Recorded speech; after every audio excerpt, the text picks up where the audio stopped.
Hey girls! Shelby's here. Hey girls! Hey one gay man! Oh, I got 3 comments. We got like 3 of them. Hi! Oh my god, so there's probably like on average 5. Maybe. Welcome to a new vlog. We are still deep in the forest of the fatphobic readathon. Should I do this? Do you want to be in the whole clip? Yeah, when's the homophobic readathon? Is that in June? You know, actually I did do the LGBT whatever. You did the homophobic readathon. Homophobathon. You know, I had this idea for a readathon that never came to fruition, but I reserved the @ for it. It was gonna be the thickathon, and you only read your like biggest books. The thickathon. That would have been fun, right? We need to bring that back. I just want to read Les Mis. During Valentine's Day, you could do a readings or like a 1 week long reading. Not the dickathon. No, I was gonna say the lickathon. The dickathon. We gotta reserve these @ names on Twitter and Instagram. Y'all better keep your grimy little. Anyway, this episode is brought to you by 2 virgins on a couch. Anyway, I just finished a book, which means I get to decide a new one to read. Wait, you finished a book, so that means you start a new one? Yeah, isn't that crazy? Some of y'all could take some notes. I know that you've wanted to buddy read this book with me, but we both agreed pre-filming this that books about Hollywood are dumb, so I hate books about Hollywood. We vetoed that. That's what I said to my TBR. I was like, don't write me a book about it, make the TV show. Yeah.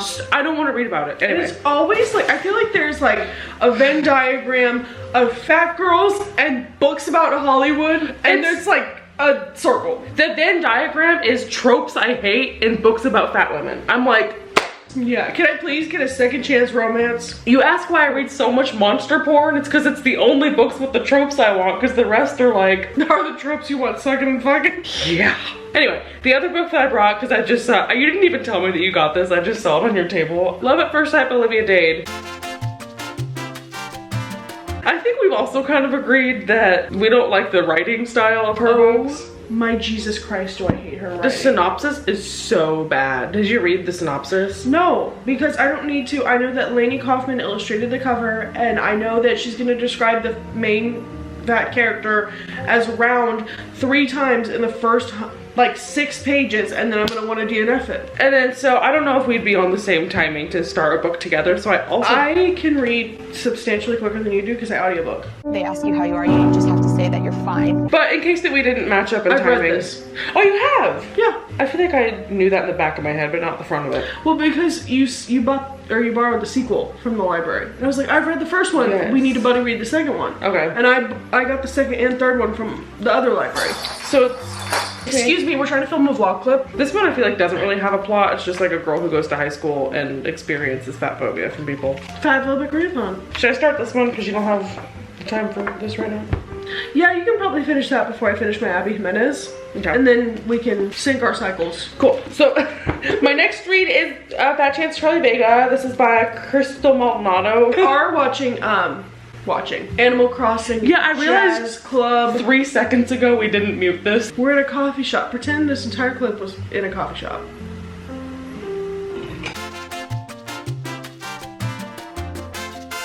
Hello. When I vlog at this desk, I feel like I'm a news anchor. I'm like, welcome back to the nightly news. Breaking news! We're gonna ignore puffy hair because I have a book haul.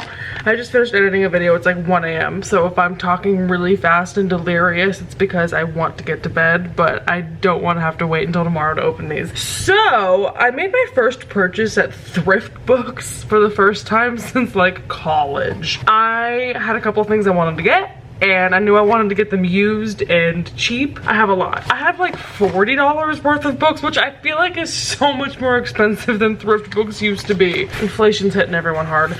Anyway, you'll see there's a theme to this haul. Hey, ThriftBooks, make sure you put a label over where the opening is so that I can't open the package. Got it. The problem is gonna be I don't know the order these go in. I'm gonna open all of these so that I can hold them up together. One thing I love about ordering secondhand, especially from ThriftBooks, is I kind of don't give a shit the quality of the book, as long as it's not like chewed on and pissed in. I think old books have character, like someone else having read them and having like all the marks on the spine. I think that's cute. Oh, just kidding. I'm actually going to federal prison because why did they put these books in here? and one of them looks like this because one of the books was jammed in the middle of it. That's excellent, actually. What the fuck? Oh, I forgot I ordered that. Okay, so I have 6 books that are all in a similar genre. The first item of business is I have 4 Tessa Dare books. These are all from the Spindle Cove series, which is the book that I read that Shelby got me for my birthday, and I was obsessed with book 1. I have since received a single commenter saying that they get better and better, and I've decided, without even remembering that person's name, I trust that opinion with my life. So these are hard to find. They were not even available on Amazon. In an alternate universe where I would have looked at Amazon first to buy a new book, but ThriftBooks had them, and ThriftBooks, for the ones I didn't have, also could order them new when Amazon couldn't. I don't feel like re-explaining what these are about, but I adored book 1, and all the side characters in book 1 were very interesting, so I definitely want to continue this series and read more of them. So I know if I get these on ebook, it's not gonna hit the same because I have like 5 tabs per page every time these characters open their mouths. So Spindle Cove series, not plus size readathon books, but women support women. These 2 are plus size romances. This first one is called Suddenly You by Lisa Kleypas. Lisa Kleypas comes highly recommended from several different people to me, but I've never read anything by her before, and I've never been specifically requested or recommended this one, but it is a plus size main character. I think it's a standalone or the first in a series. I cannot give you better synopses than the fact that these are historical, because I feel like to some capacity they're all kind of the same thing. I'm enjoying this historical romance era. I hate that I say era so much, but it's all these women who are turning or close to turning 30 and they still haven't ever been with a man. This one is again about a girl who's turning 30 and she's like, I'm not gonna turn 30 without making love to a man. So she has like a one-night stand with this dude, is about to, but then something happens. I'm in the phase of life where this matters to me, so that sounds great. I also have another book by Sarah McLean, who I just finished the book in my last vlog by her. This one's called 9 Rules to Break When Romancing a Rake. Didn't even realize that rhymed until reading that out loud just now. That's fun. Yeah, the synopsis on this one sounds a lot more bleak and boring. I don't care that it has a sticker on it. This is like new condition. It's gorgeous and it's a plus size main character. Those are all historical romances that I bought because I'd rather just get them online for a couple bucks than try and find them in stores. I also picked up an impulse buy, which is this Gorgina cover. This is What's Wrong with Fat by Abigail C. Segai. This is from the Oxford Press, so obviously I'm gonna love this. It's a nonfiction book about what's wrong with being fat. Did you need any other explanation? Genuinely, I did not see any recommendations for this or anything. I just was very fascinated based on the title and the cover. Flipping through this, I do see charts and magazine covers and numbers, so this is probably going to be very academic. I need to read more nonfiction though about fatness and combating fat phobia, so that's exciting. I love old books, I love used books, they all have a story. Anyway, that's everything. Thank you for enjoying my haul. I'm gonna go lay in bed and read more of my book now. Hi friends. It's been kind of a rough day. It's Monday. I skipped a whole day of vlogging because I spent all of Sunday lying in bed, which is an apt transition. What are you doing? He's trying to lick the cabbage I made for lunch. You don't need cabbages. Can I hold you? Isn't this fun for both of us? I didn't read the book that I said I was gonna read. I read an e-book. So I started this book on Kindle Unlimited because I was just laying in bed and I wanted something that I could read on my phone. So I started Yearning for Her by Tiffany Roberts. That's a book title, not an action of what I was doing. This is a full-length monster porn book. The guy's a fae, but like a species of fae where he's an incubus, so he gets like fed through having sex. So as you can imagine, his whole life he just does that every couple days and has no other mission in life other than to fuck. And he lives in the human world and he just like goes through all genders just to smash. He meets this main character after she just broke up with her boyfriend and they have like a one-night stand, but then he mates to her, and so now he can't go to anyone else. He just wants her. She's having to deal with, I just broke up with my boyfriend and I don't want a long-term relationship, but he's like, hi, I'm literally gonna die if you don't serve puss. So interesting. It has really weird vibes of the guy like pressuring her into doing things and like taking it without her consent sometimes, which she'll stop him. It's not like sexual assault. I mean, a little bit. The vibes are awkward. My camera died when I was talking earlier, but basically this book is not that good. Oh, do I have the update of the century for you guys? Hi, welcome to After Work, where I've just finished my book. I finished the book and I was like, why did that suck? Tell me why I turned the page. Hi Gordo, welcome to the bed. Please get comfortable. I turned the page and it says, Tiffany Roberts is the writing duo of Tiffany and Robert, a husband and wife. A man wrote the book. If I would have known that going into it, the way this would have expeditiously been taken off the TBR. That book was not good. Because the whole thing about fiction is you can pretend things are better than in the real world. And this book kept every trope of like being coercive to women and having men threaten women. I was like, why are we doing this? Why is this book so bad? Why is he pressuring her into sex? He's literally from a different world and we're still going back to the same toxic tropes. I just couldn't also get over that he had like little dragonfly fairy paper mache wings and he's like fucking her in the sky while flying around. I'm like, we've lost the plot. I did not enjoy that book. I'm giving it 2 stars. We are now going to start a buddy read of Olivia Dade. I'm also not convinced I'm gonna like this one. So this is going to be my negativity vlog. I think this is her newest release. It came out this year. Let's all cross fingies that she's developed in her writing ability. No offense. Someone called me out for sounding condescending when I review books like that, but I'm gonna keep saying it. If your writing sucks, get better. Oh, another complaint I had about the other book, way too long. Wrap this shit up. You could have made that a novella. The reason all of monster porn is novellas is because it doesn't need the plot. So I skim read the last like 30 or 25% of that and missed absolutely nothing. It was kind of garbage. Probably because a man wrote it. Anyway, I'm gonna start this. Shelby's on FaceTime, so we're gonna read it together and I'm probably gonna complain and we'll see if it's good. Hi Henry Cavill, welcome back. Maybe if I imagined her as skinny, it won't be cringe. Now that's fat phobia. Now that's what we call fat phobia. Everyone say hello to Gordo. Hamburger. First updates for the night. Maybe the last update for the night. I made it 80 pages in. So far, I'm not hating it. It's definitely down the same avenue of millennial cringe as her previous books are. The one thing I cannot get over is the main characters are so pretentious. Mainly the woman more than the man. But she has this obsession with Googling things and she calls it Professor Google. And she'll be like, in a rainstorm and there's lightning and she's like, I should look up if lightning strikes a car if you're safe in it.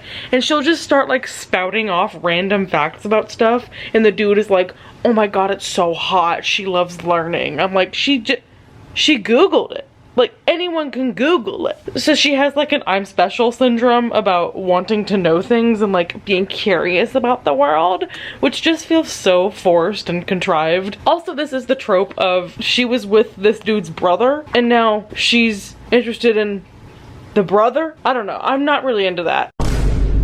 The dude is a pediatrician, which I think is sweet. She works at a bakery and she's kind of going through like a midlife crisis of she doesn't know what she wants to do with her life and she hates working, and I'm like, oh my god! Me not wanting to go to work tomorrow. She's so me. There's parts of this that I'm like, ugh, and parts of it that I'm like, okay. Namely, there is a coworker that she works with at her bakery that listens to monster porn audiobooks out loud, so I feel like I'm one with the cast of this book, but I'm only like not even a fourth of the way into it, so we have much more to go, probably because this book is so fucking overwritten. I forgot that her writing style is so drawn out. The dialogue can be so unrealistic, but I'm being brave. I will say, if you're a person in your 30s who wants romances that aren't about 22-year-olds, then these characters are like 36 and 38. Maybe come get your juice. However, I don't think it's that well written so far, so maybe hold off until the end of this video. But that's my update so far. Just wanted to do a clip talking about the news that broke today. This is the today exclusive that Shatter Me author Todd Amafi writes another spin-off series called Watch Me. You can't even see it. I don't think you even need to see it. I can't tell you how much worse that made my day. I have not talked extensively about my current relationship with Shatter Me. All the videos that you watch of mine, I think it's pretty positive. This hurts my heart to talk about, and this is such a first world problem. Like, this is so stupid, and I've said multiple times I hate the power that this has over me to make me upset, because I can feel myself getting upset. As an OG fan, This book, this whole thing hurts my feelings. This is so fucking selfish of me too, because 90% of the audience is excited about this and they don't have the same complaints that I do. I'm just happy I have friends that feel the same way as me, but it just feels like it panders to people who don't get it. And so I never read Believe Me. I have no interest in it. It was always the one thing I said I'm gonna leave one page unturned so I don't have to finish it, and now there's a whole other fucking book. 10 years in the future, which I return to. I don't know how she's gonna world build this because she did nothing to fix the world in the add-on trilogy that she did that I thought the whole trilogy was gonna be about. I think it's gonna be about James. I didn't even read the article. I was at work when I found all this out and I was like on the verge of crying about it. I was really upset. Saying that out loud is so stupid, and feeling like I have this right to the series, like I know this series better than other people, is also so dumb. I used to be like the biggest fan and now I'm not. So I also feel like I have this monopoly on Epic Read should contact me to do stuff, but like I wouldn't want to if they did because I don't really want to support it. So I'm in a weird limbo where I really want to love it. I need to get off of that high horse and stop pretending like these books, you know, are for an audience like me, because they're not. She says a lot of the old characters are going to be integral to it. So we're going to see Juliet when she's 28 and Warner when he's 30.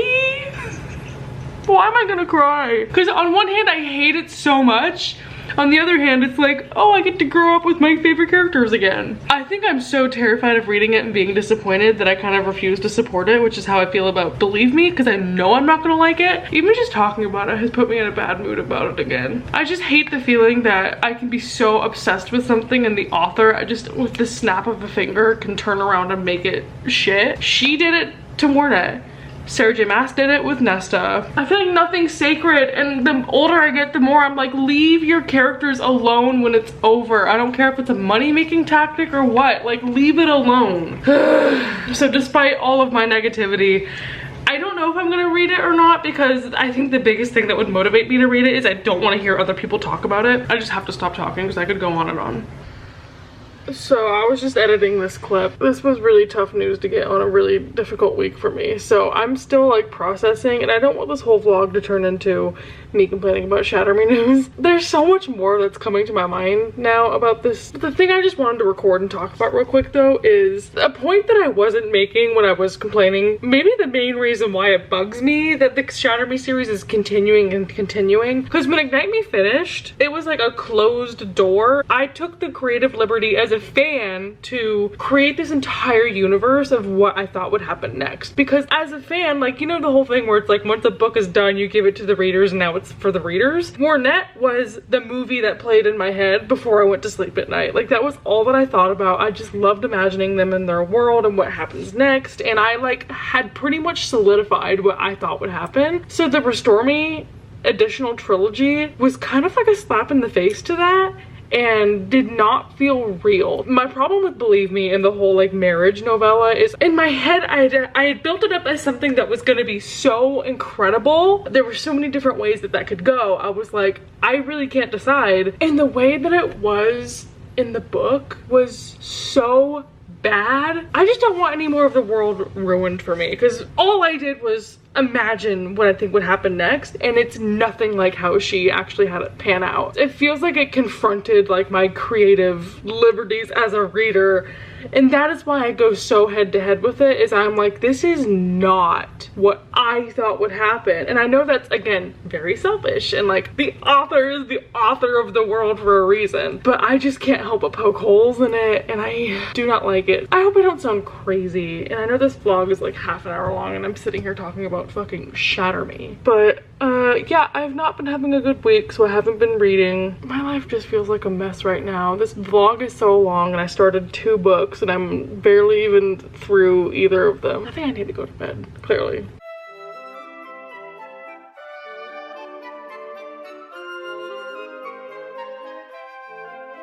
I promise I'm gonna find a different vlog angle, but I've discovered that I like this desktop. It's just easy. Even though you can see my fucking shredded chairs. Culprit, this one.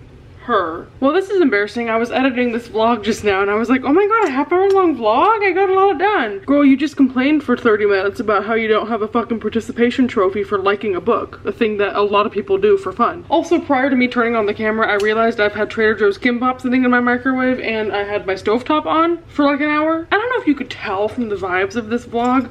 Have not been having a good time, especially because I think I recorded my last clip. When was this? Yeah, I recorded my last clip August 23rd and it is September 8th. So the plus size readathon is over. This is the last you'll ever hear from me. Just kidding. I actually forgot that at the end of August, I had a friend coming into town. We had activities planned, so I didn't want to record while she was here, and obviously we had a lot planned of things to do in the area, so I did not have time to read. So long story short to say, this is a bookmark. I'm still reading this. So Shelby and I buddy read this, but she finished it before she went to New York, which was several weekends ago. I am humbly on page 289. I fucking hate Olivia Dade books because they take so fucking long. And it's also just not a good book. I realized I've barely even spoken about why I don't like it. She's like really into memes, but they were memes from like 2011. The one thing that I kind of can't stand about this book, and is probably one of the most major things I notice about it, is the male main character, the love interest, is a pediatrician, and he is so overbearingly hypochondriac on her behalf.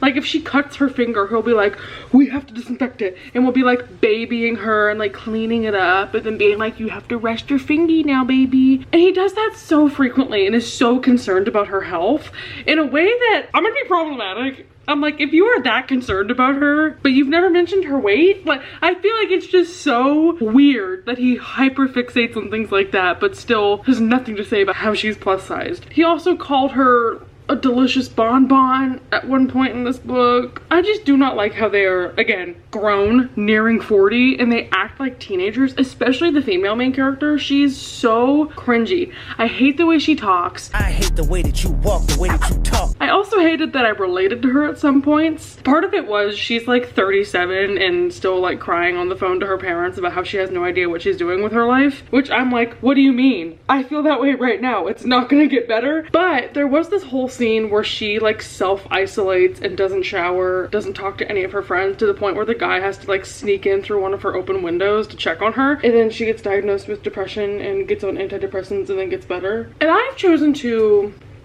ignore that. This struck a little bit close to home, but once again, we ignore. I don't think that's supposed to be the message of the book. But then because of that, the guy is now like super infantilizing her and being like, you need to get treatment, you need to do this. Like he gives her a bath at one point, which I think is supposed to be sexy and caring, but I was like, ugh. He like got in the bathtub with her fully clothed, and she even said like his jeans clad penis at some point. It's so bad. If you're gonna make me read about a penis, make it velvet wrapped. Like, I don't want jeans clad. So those are my thoughts I'm having so far, and the majority of the reason why this is so hard to read. It's also so overwritten, and I have no desire to keep reading it, to the point where I'm about to start skim reading this just so I can move on. I had like 15 other books on my TBR that I didn't get to because I got stuck on this one. Shelby and I have not talked extensively about what she thought about this book, but when I told her I was still making my way through it, she was like, good luck. So I don't think she liked it either. This might have to be my stopping point with Olivia Dade, because what the fuck is this book? That being said, it's Sunday. I still have a couple free hours before returning to the grind. I'm gonna try and finish this today just so I can get it out of the way, then I can upload this so you all can share in my misery. But on that note, I'm gonna eat some kimbap. Not my window open, sorry. I'm doxing myself at the moment. Should I do the clip from back here? Hey guys. Oh, no, I shouldn't. Sorry. You know, I was gonna be generous and give this like maybe 2 stars, maybe 3 stars. The sex scene in this was truly so unbearable that I think I have to give it the 1 star it deserves. It's so irritating to me when authors write characters that they think are funny and they think have good dialogue, so all the characters around them are like, you're so funny. This main female character in the middle of sex would have like paragraphs long rants about how good he is at giving head. I have to read it. You're not gonna understand. But the way that this man can still find her attractive after she just says the most out of left field bullshit. So after they fuck for the first time, and also the only time in this book, by the way, on page 300, she says, "Don't you dare ask if that was good for me." I'm gonna get demonetized. Choirs are singing in the depths of my vagina. My clit already went online to nominate you for the Nobel Prize in sexing. And my vulva, it's still going. And my vulva have started a grassroots fundraising campaign to bronze your dick for posterity. You know the patron saint of giving incredible head? Well, I saw his heavenly face tonight. He goes by the name Matthew and eats pussy like it's his damn job. That is so bad. I like suffered through this whole book just to get to that. I have decided Olivia Dade is not for me. Happy for you if you enjoyed this. You are strong. And I am not built that way. The only other note that I made at the end of this book was that the third act breakup had some of the best dialogue in this entire book. Like, finally, this character has a backbone and knows when to stand up for herself. But then the resolution was just so, like, they were giving hand-me-outs for bad behavior. That's like, oh, you were shitty the whole book? Oh, well. It just resolved way too easily. However, I'm not upset that it wasn't dragged out further because a 380-page book, ugh. Oh! Ew! Dude! What the fuck? Wrap it up. And then the whole way that he got back with her after they had their like third act breakup is he like wrote a monster porn short story because that's what she's into, and like compared himself to a chicken man and was like, I'm the chicken man. And at the end of the book, she was like, come peck me. It was so bad. I could have read so many other books that were on my TBR, but this just got me stuck. It was so bad. Now that that's done, this vlog overall can be done. The month can be done. Thank you for watching. Sorry, half this vlog is me complaining about Shatter Me and the other half is complaining about bad books that I chose to read. Hopefully there's less negativity next time, but no guarantees. See you then. Bye.